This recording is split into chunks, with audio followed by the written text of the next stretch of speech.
오늘 요한복음 2장 1절부터 11절의 말씀을 통해 예수님의 첫 표적이라는 제목으로 하나님의 말씀을 나누고자 합니다. 예수님께서 십자가의 사역을 시작하시기 전 먼저 광야로 나아가셨습니다. 마가복음을 통해 우리는 그 이야기를 함께 나누었습니다. 마가복음은 광야에서 복음이 시작된다는 것과 예수님에게 광야는 목표를 분명히 하고 또한 관점을 새롭게 하는 오로지 하나님만을 의지하며 하나님의 통치의 충만함을 경험하게 하는 장소라는 것을 명확하게 하였습니다. 그런 광야는 예수님을 통해 하나님의 통치가 이미 우리의 삶 가운데 있으며 또한 예수님을 통해 하나님의 통치가 우리의 삶을 뚫고 들어오고 있다라는 것을 이 마가복음의 말씀을 통해 우리에게 전하고 있었습니다. 광야에서 그런 만남과 준비를 끝내시고 예수님은 요단강에서 회개의 세례를 베풀고 있는 요한에게 나가셨습니다. 그리고 세례를 통해 이 낮은 자의 자리에서 함께 하심으로 예수님께서 이 땅 가운데 보이실 하나님의 사역, 그 공생애를 본격적으로 시작하십니다. 그 사역의 첫 모습은 오늘 본문에 기록된 가나 혼인 잔치의 표적입니다. 여기서 이 표적이나 이적 혹은 기적이라는 표현들이 사복음서에는 자주 등장합니다. 대체적으로 이 신비로운 일, 특별한 예수님의 사역에 이런 용어들이 특별하게 사용되기도 합니다.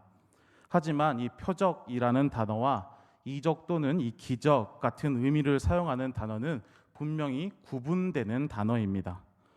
이적과 기적은 비슷한 표현으로 놀라운 행적을 묘사하는 용어이지만 이 표적은 그렇지 않습니다. 이적과 기적, 영어로는 미라클로 해석되는 이 단어는 보통 인간이 할 수 없는 일 또는 자연 법칙을 넘어서는 이 초자연적인 일을 가리키는 말입니다. 예를 들어 이집트에서 하나님께서 보이신 이 10가지 재앙, 두 손을 들어 태양을 멈추게 했던 르비딤의 전투, 또 빵 5개와 물고기 2마리로 5천여 명을 먹이신 오병이어의 사건 등을 우리는 기적 혹은 이적이라고 부릅니다. 하지만 표적은 그 사용에 있어서 의미가 조금 더 구체적입니다. 헬라어로 이 세메이온이라 하며 영어로는 사인이로 해석되는 이 표적은 그것을 행하는 사람이 말하려고 하는 것을 증명할 때 사용되는 단어입니다. 그것을 행하려는 사람이 말하려는 것을 증명할 때 사용되는 단어가 바로 표적입니다. 예수님의 행위를 통해 이 땅을 향한 하나님의 사역, 이 목적을 드러내고 증거하려고 할 때 복음서는 표적이라는 조금 더 특별한 단어를 예수님의 사역에 붙이곤 합니다. 미라클로 표현되는 이적과 이 사인으로 해석되는 표적의 차이에서 중요한 것은 이 단순히 신비로운 일, 기적과 같은 일의 개념과 그 사건을 통해 하나님의 뜻에 합당하게 하나님의 일을 증거하는 더 구체적인 개념의 차이라고 우리는 이해할 수 있습니다. 오늘 본문 가나 혼인잔치의 사건은 예수님의 첫 표적이 되는 사역입니다. 즉 가나 혼인잔치의 사건은 예수님께서 하나님의 일을 증거하시는 첫 사건, 첫 표적이 되었음을 의미합니다. 이제 가나 혼인잔치를 통해서 특별히 이 공생의 시작에 첫 표적을 통해서 예수님께서 증거하시려고 했던 하나님의 사역에 대해 함께 나눠보고자 합니다. 가나 혼인잔치는 예수님의 첫 사역이자 첫 표적입니다. 처음이라는 이 기록은 진행되는 모든 사역의 끝에 나타날 이 결과, 목적을 함축하고 있기 때문에 굉장히 중요한 사건으로 우리에게 여겨집니다. 마치 책을 읽을 때 서론과 결론만 읽어도 이 책의 전반적인 내용을 파악할 수 있다라고 하는 것처럼 예수님의 첫 표적 역시 전반적인 예수님의 사역 그리고 결론적으로 임하게 될 하나님의 계획이 함축적으로 담겨 있는 사역이다라고 이야기할 수 있습니다. 그래서 오늘 본문의 말씀을 통해서 이 예수님의 표적 안에 나타나는 협력하게 하시는 예수님의 사역이라는 관점으로 본문의 말씀을 함께 나누어 보고자 합니다. 오늘 본문에는 크게 3가지 유형의 사람이 등장합니다. 이 3유형의 사람은 믿음과 순종이라는 기준으로 우리가 구분해 볼 수 있습니다. 먼저 믿음과 이 순종이라는 기준으로 나타나는 인물은, 첫 번째 인물은 요한복음 2장 3절에서 5절에 나타납니다. 우리 요한복음 2장 3절에서 5절을 다시 한번 함께 봉독하겠습니다. 포도주가 떨어진지라 예수의 어머니가 예수에게 이르되 저들에게 포도주가 없다 하니 예수께서 이르시되 여자여 나와 무슨 상관이 있나이까 내 때가 아직 이르지 아니하였나이다. 어머니가 하인들에게 이르되 너희에게 무슨 말씀을 하시든지 그대로 하라 하니라. 첫 번째 인물은 본문에서 우리가 확인할 수 있는 것처럼 예수의 어머니 마리아입니다. 마리아는 본문의 사건의 초입에 등장합니다. 초입에 등장하면서 오늘 사건의 시작을 마리아가 풀고 있습니다. 예수님과 그분의 어머니와 또 제자들은 가나라는 동네의 어느 피로연에 초대가 되었습니다. 당시 유대 문화는 개인보다 가정과 공동체를 훨씬 중요하게 여겼다고 합니다.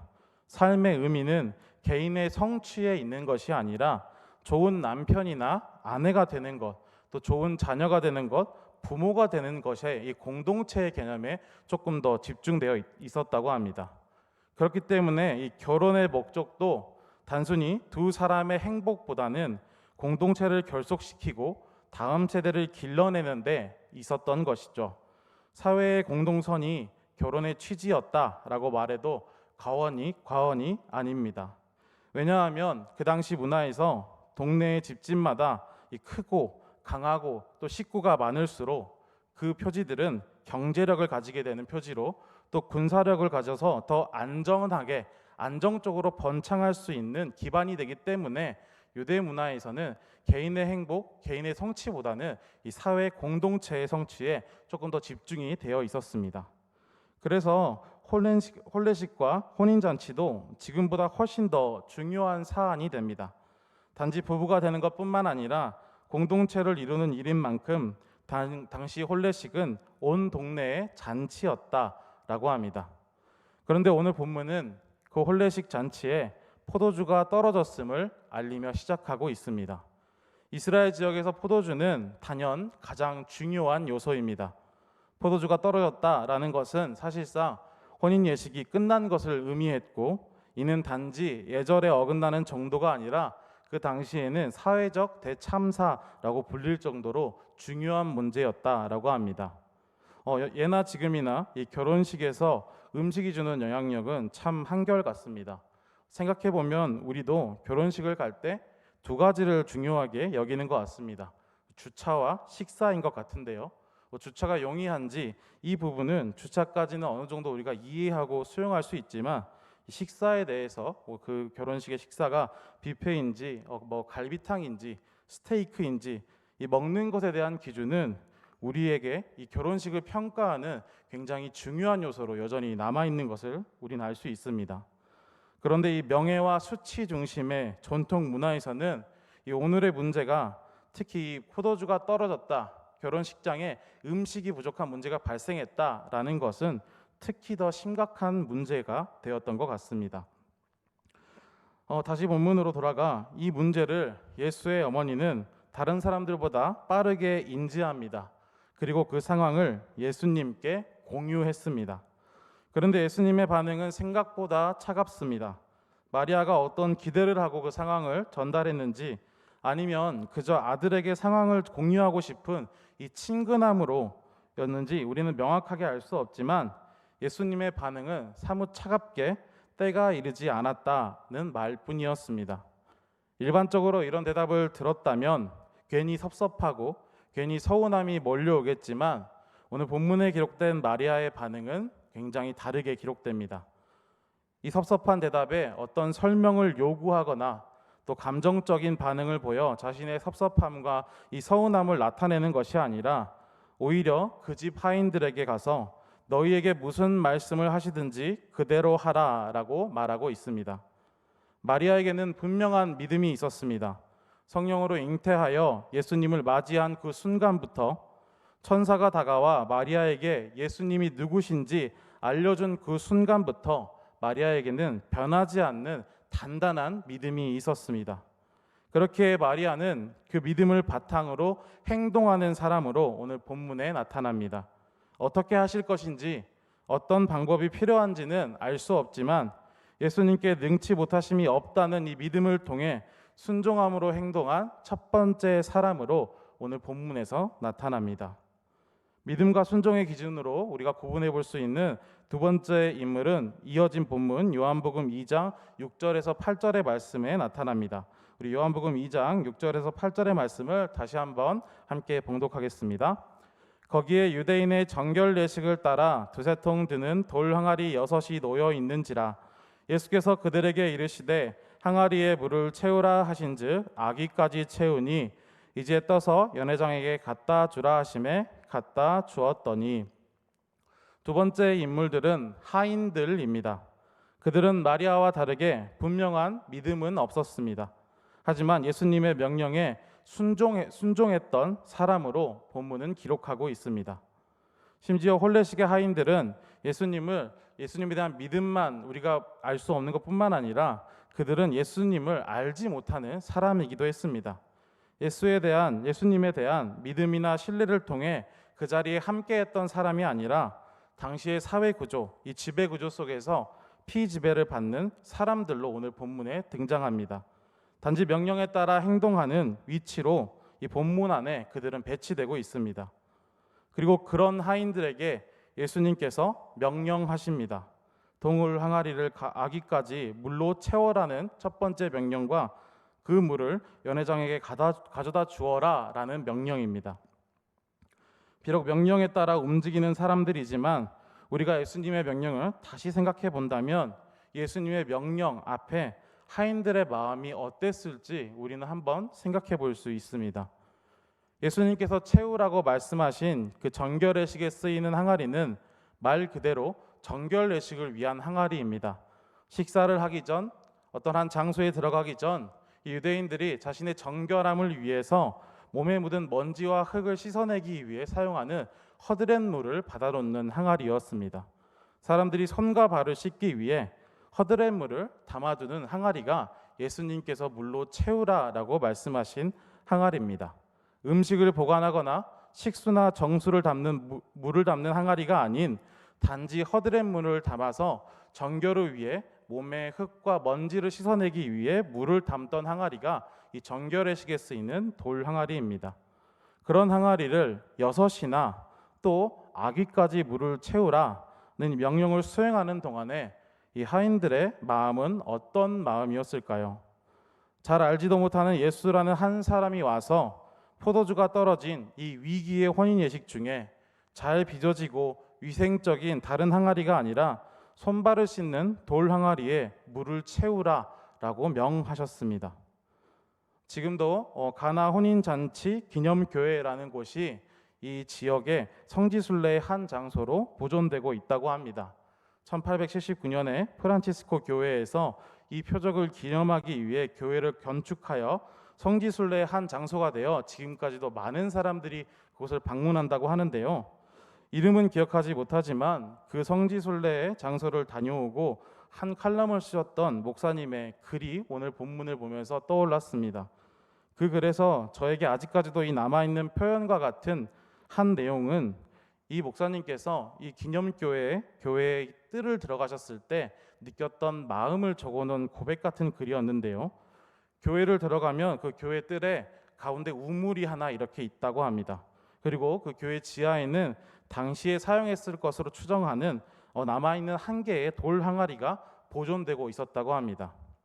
그리고 사람들은 추정하기를 혼인잔치 때 그 뜰에 우물에서 물을 길러 돌 항아리에 물을 부었을 것이다 라고 소개하고 있다고 합니다. 그런데 이 배경을 보시고 그 한 목사님께서 칼럼에서 이런 글을 남기신 기억이 납니다.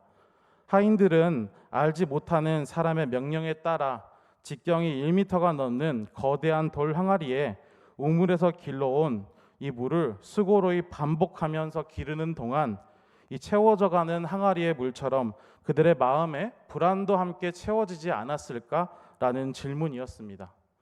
손발을 씻기 위해 허드렛 물을 담는 돌 항아리 6개에 물을 채우는 동안 그들의 마음이 얼마나 불안하고 걱정되고 의심되었을까라는 질문입니다. 여러분, 그렇지 않겠습니까? 예수님의 명령이지만, 예수님께서 말씀하신 것이지만, 예수님을 잘 알지 못하고 아직 신뢰하지 못하는 그 하인들에게 그 명령은 오히려 예수님의 명령을 의심하게 하고, 예수라는 사람을 의심하게 하고, 스스로를 불안하게 하는 그런 명령이 되지 않았을까요?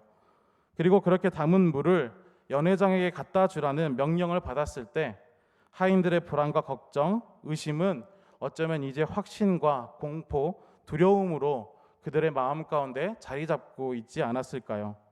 피지배자인 하인들은 그들의 두려움과 공포 속에서 어쩔 수 없이 순종할 수밖에 없는 이 무력함 가운데 이 두려움을 가지고 예수님의 명령으로 나아가지 않았을까요? 그럼에도 오늘의 본문은 그들의 마음에 불안과 걱정, 두려움이 가득할지라도 그렇게 무기력하게 순종할 수밖에 없는 상황을 통하여 예수님의 명령을 따랐을지라도 그들의 쓰임을 통해, 그들의 행동을 통해 결론적으로 그들의 순종은 위기의 혼인 예식장에 기쁨이 되는 하나님의 표적의 도구로 사용되었음을 기록하고 있습니다.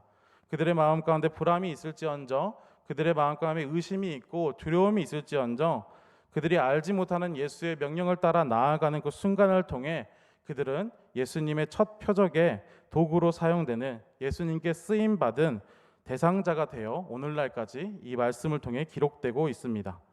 또한 그들의 모습은 요한복음 2장 9절에서 이렇게 또 표현되고 있습니다. 제가 봉독해 드리겠습니다. 연회장은 물로 된 포도주를 맛보고도 어디서 났는지 알지 못하되 물도온 하인들은 알더라.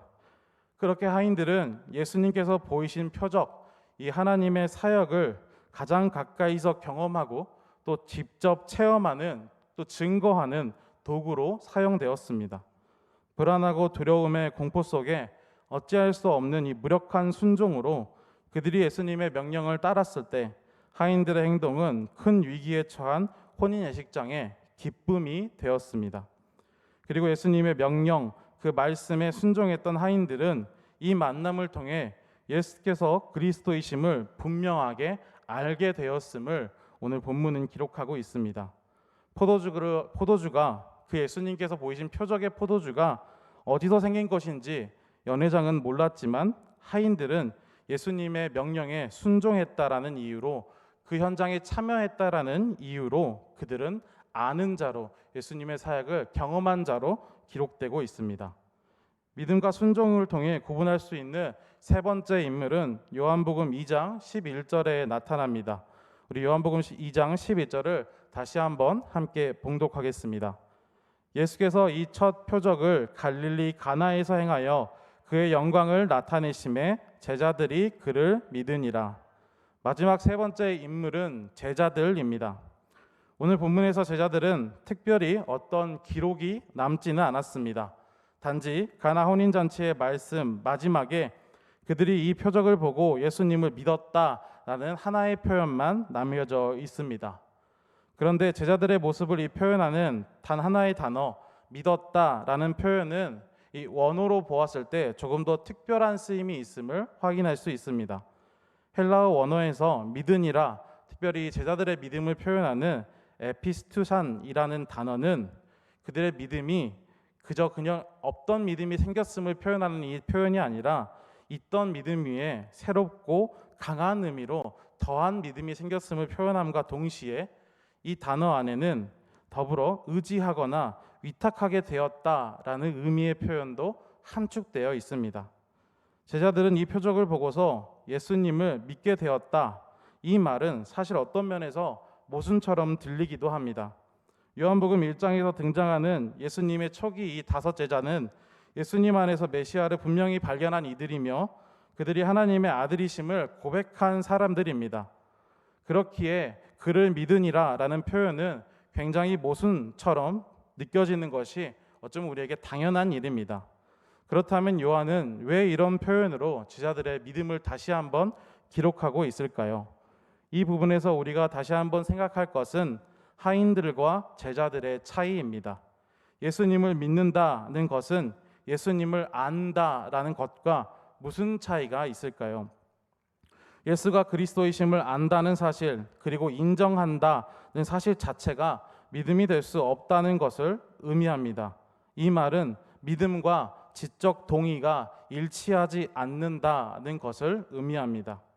하나님께서 요구하시는 것은 믿음인데, 이 처음 표적을 보기 전에 예수님을 지식으로 알았을 뿐 깊은 믿음이 없었던 것을 요한은 11절에 이 에피스트샨이라는 단어를 통해서 표현을 통해 드러내고 있습니다. 진정한 믿음은 알면서 멈추는 것이 아니라 11절에 이 믿었다라고 쓰인 에피스트샨이라는 헬라어 단어가 담고 있는 것처럼 의지한다, 위탁한다라는 이 삶의 변화, 삶의 행동으로 나타나는 우리의 고백임을 말하고 있는 것입니다. 표적이 모든 사람에게 나타났지만 그 순간에 믿은 것은 제자들 뿐이었습니다. 예수님의 표적에 대해 알지도 못했던 연회장, 알의 의미로 머물렀던 하인들과 다르게 제자들은 이 표적을 통해 예수님을 더욱 믿는 자가 되었고, 그 믿음은 예수님을 아는 것에서 끝나는 것이 아니라 제자가 되어 예수님과 동행하는, 예수님을 따르는 이 삶의 변화, 삶의 행동으로 나타났다는 것을 요한은 말씀을 통해 우리에게 전하고 있습니다. 그렇다면 예수님의 이 표적 안에서 세 가지 유형의 사람들, 전적인 믿음과 순종을 보여준 마리아, 믿음은 없지만 순종했던 하인들, 믿음은 있지만 특별한 어떤 순종은 보여주지 못했던, 순종은 연약했던 이 제자들, 이 세 유형의 사람들을 통해 우리가 적용할 수 있는, 오늘의 말씀을 통해 우리 삶에 적용할 수 있는 하나님의 말씀은 무엇이 있을까요? 오늘 본문에서 믿음과 순종에 대해서 이 세 유형의 사람들은 각자 자신의 유형, 자신의 믿음과 동기에 따라 독립적으로 존재하는 것이 아니라 서로가 서로의 섬김을 위한 이유가 되어주고 서로가 서로의 동기가 되어 그 섬김을 이끌고 있다라는 것을 우리는 알 수 있습니다.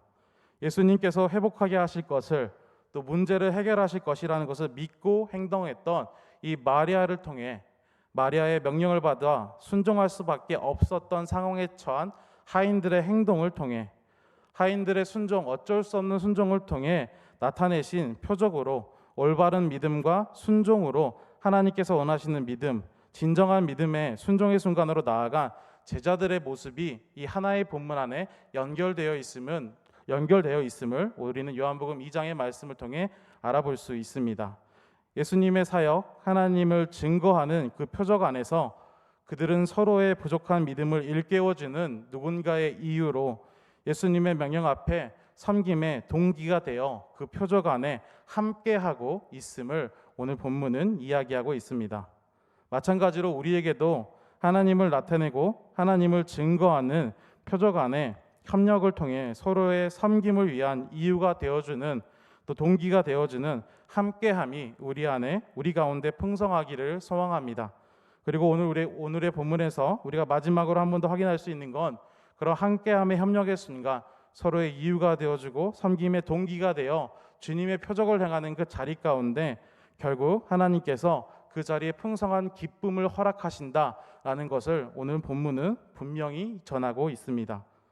그리하여 오늘의 말씀을 통하여 오늘의 우리의 믿음이 우리의 가정 가운데, 또 삶의 현장 가운데, 특별히 교회의 모든 헌신과 섬김 가운데 예수님께서 보여주신 이 표적을 통해 진정한 믿음을 세워 함께 예수님의 사역에 동참할 수 있었던 이 제자들의 모습처럼 삶의 변화, 삶의 행동을 다짐할 수 있는 앞으로의 우리의 섬김이 될 수 있기를 예수님의 이름으로 기도합니다.